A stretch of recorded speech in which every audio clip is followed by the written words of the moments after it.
Syederalun Polda Jawa Timur menetapkan 3 orang tersangka kasus penempatan ilegal pekerja migran Indonesia ke Timur Tengah.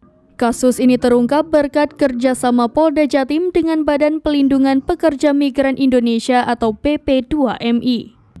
Dari pengungkapan kasus ini, 17 calon pekerja migran Indonesia asal Nusa Tenggara Barat dapat diselamatkan dari penempatan ilegal ke Arab Saudi pada 6 Maret 2023. Kepala BP2MI, Beni Ramdhani mengatakan 3 orang tersangka kasus penempatan ilegal ini telah diamankan Polres Lumajang bekerja sama dengan BP3MI Jawa Timur di Polda Jawa Timur. Beni mengatakan dalam pandangan BP2MI, penempatan ilegal merupakan kejahatan yang sifatnya extraordinary.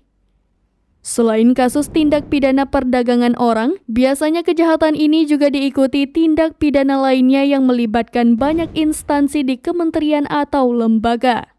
Menurut Beni, mereka akan diberangkatkan secara non-prosedural ke Saudi untuk menjadi penata laksana rumah tangga.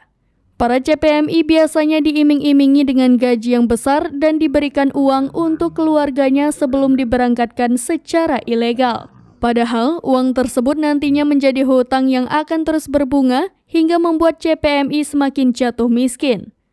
Sementara itu, Kapolres Lumajang AKBP Boy JS menyampaikan komitmen memberantas dan melawan sindikat tanpa kompromi. Menurutnya, penyidik akan mengenakan pasal berlapis untuk agensi atau calo sebagai pelaku penempatan non-prosedural PMI.